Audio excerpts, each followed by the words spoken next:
பாருங்க, இந்த வார்த்தை நல்லா கவனிங்க.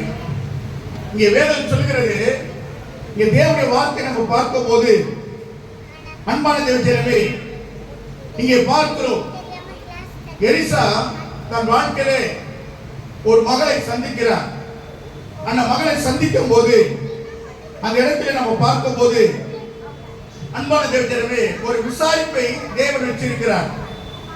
அங்கே தேவனுடைய வசனம் சொல்கிறது, மீண்டும் அதே வசனத்தை வாசிப்போம். நீ அவளுக்கு எதிர்கொண்டு ஓடி, நீ சுகமா இருக்கிறாயா? உன் புருஷன் சுகமா இருக்கிறானா? அந்த பிள்ளை சுகமா இருக்கிறதா என்று அவளிடத்தில் கேள் என்றார். அன்புக்குரியவர்களே, இங்கே வேதம் சொல்கிறது, இங்கே தேவனுடைய வார்த்தையை பார்க்கும்போது எலிசாவோட கூட ஒரு பணியாளர் இருக்கிறார். அவர் பேர் என்ன? அவர் பேர் என்ன?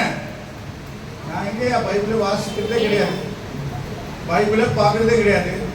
அவர் பேரை கேட்டால் நான் எங்களுக்கு போய் சொல்லிட்டு, சில பேர் தன் பேரை மறந்துடுவாங்க. அம்மா உங்க பேர் என்னம்மா, உங்க பேர் என்னன்னு கேட்டா ஒரு தடுமாற்றம் வரும். சில பேருக்கு வரும். அது நீங்க பார்த்துருக்கீங்களான்னு தெரியாது, நான் பார்த்துருக்கிறோம். அம்மா உங்க பேர் என்னம்மா, உங்க பேர் என்னப்பா சொல்ல, அப்ப யோசிப்பாங்க பேர் சொல்றதுக்கு, அவங்க பேர் சொல்றதுக்கு. பாருங்க, இந்த இடத்துல நம்ம பார்க்கும்போது இங்கே ஆண்டவருடைய பரிசுத்த நாமத்தினாலே எலிசாவோட கூட ஒருத்தர் இருக்கிறார், ஒரு உடன் ஊழியக்காரர். அவர் பேர் கேயாசி. அவர் பேர் யாரு?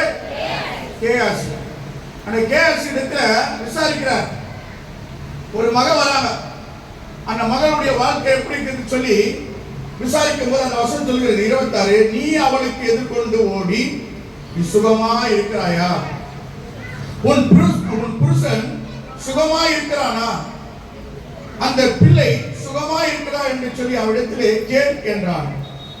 அவள் என்ன சொல்றாள் பார்க்கும்போது கவனிங்க, கவனிங்க. அவள் என்ன சொல்றா? அவன் பேர் என்ன சொல்லுங்க பாப்போம். சுகன்யாவா? சுனேமியாலா? யாரு? சுனாமியா? ஹலோ, யாரு? கர்த்தருடைய வசனத்திலே அன்பான தேவனே, அந்த தேவனுடைய வார்த்தையை பார்க்கும் போது சுனேமியா, தேவனுடைய வசனம் சொல்கிறது, யார் அவள்? பாருங்க, அவளுடைய வாழ்க்கையில பார்க்கிறோம். அவளை விசாரிக்கிறாங்க, எலிசா விசாரிக்கிறாரு, கேஸ் இடத்துல சொல்றாரு. சொல்லும் போது அவள் சொல்றா, என்ன சொல்றா? சுகமாய் இருக்கிறாங்க. கேட்ட என்ன சொல்றாவா? நான் சுகம்தான் என்று சொல்றாள். அன்பான தேவஜனமே, நல்ல கவனிங்க. இந்த இடத்துல அவளுடைய வாழ்க்கையில கவனிங்க, வேதனை இருந்தது. அத இங்க கவனிங்க. அவள் சொன்ன வார்த்தைனா அவன் கேட்டது என்ன சொன்னாவா? சுகமாய் இருக்கேன்னு சொல்லியிருக்கிறா. ஆனா அதுக்குள்ள என்ன இருக்குன்னு பார்க்கும்போது வேதனை இருந்தது, கண்ணீர் இருந்தது, கவலை இருந்தது, நஷ்டம் இருந்தது. இதெல்லாம் அவளுக்குள்ள இருந்தது. ஆனா அவளை விசாரிக்கும் போது அவள் சொல்லுகிற வார்த்தை நல்ல கவனிங்க. என்ன சொன்னாள்? சுகமா இருக்கிற, சுகம்தான் சொல்றாள். பாருங்க, தேவ சமூகத்திலே இன்றைக்கு நம்முடைய வாழ்க்கையில கூட நம்ம பார்க்கும் போது, யாரா நம்ம விசாரிக்கும் போது, என்னமா எப்படி இருக்க சொல்லும் போது நல்ல கவனிங்க. கவனிங்க, நல்ல கவனிங்க. நம்மளை யாருன்னா விசாரிக்கும் போது நீங்க எப்படி சொல்லுவீங்க? என்ன சொல்லலாம்? நல்லா இல்லைன்னா கூட நீங்க என்ன சொல்லலாம்? நல்லா இருக்குன்னு சொல்லணும். அதுதான் ஆண்டவர் விரும்புறார். துக்கம் அப்புறம், வேதனை அப்புறம், சஞ்சலம் அப்புறம், நம்முடைய வருகை அப்புறம், யாருன்னா உன்னை விசாரிக்கும் போது எப்படி சொல்லமா? நல்லா இருக்குன்னு சொல்லலாம். அது பார்க்க, அதாவது சோக முகத்தோடு கூட சொல்லக்கூடாது. எப்படி சொல்லலாம்? சிரிச்ச முகத்தோடு சொல்லலாம். நீங்க நிறைய பேர் என்ன கேட்பாங்க, ஐயா ஊழியம் எப்படி இருக்குது, குடும்பம் எப்படி இருக்குது, வேலை எப்படி இருக்குது அப்படின்னு கேட்பாங்க. எல்லாம் சந்தோஷமா ஹாப்பியா இருக்கணும். அப்படிதான் நம்ம சொல்லணும். அப்படிதான் கர்த்தர் நம்ம நடத்துவார். இப்போ பாருங்க, இவருடைய வாழ்க்கை பார்க்கும் போது தன் வாழ்க்கையில இழந்து போன ஒரு சூழ்நிலை.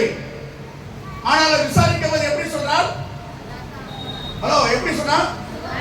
சுகம்தான், நல்லா இருக்கிறேன் சொல்றார். அப்போ கர்த்தருடைய சமூகத்தில் 27 வசனத்தை வாசிக்க. அப்படியே கவனிங்க, அங்க பார்க்கிறோம். பர்வதத்தில் இருக்கிற கவனிங்க, பர்வதத்தில் இருக்கிற தேவனுடைய மனுஷனிடத்தில் வந்து கவனிங்க, தேவனுடைய மனுஷனிடத்தில் வந்து அவன் காலை பிடித்து கொண்டால். கவனிங்க, இரண்டாவது காரியம் செய்கிறதை கவனிங்க. முதல் காரியம் என்ன சொன்னா? நான் சுகமா இருக்கிறேன், நல்லா இருக்கேன்னு சொல்றான். தேவ சமூகத்தில் அதுதான் நம்ம வைக்கிறோம். ஆண்டவரே, என்னை நல்லா வச்சிருக்க ஆண்டவரே. வாழ்க்கை துக்கம் இருக்கலாம், வறுமை இருக்கலாம், கடன் பிரச்சனை இருக்கலாம். ஆண்டவருடைய சமூகத்தில் நீங்க சொல்லும் போது, ஆண்டவரே இன்றைக்கு எனக்கு நல்ல ஜீவனை கொடுத்து ஆரோக்கியமா வச்சிருக்க ஆண்டவரே, நீ அப்படி சொல்லி பாருங்க, உங்க வாழ்க்கையில ஆண்டவர் கர்த்தர் ஒரு மாறுதலை உண்டாக்குவார்.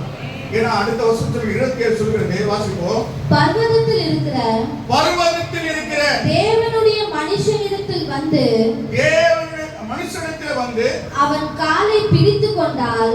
என்ன பண்ணா?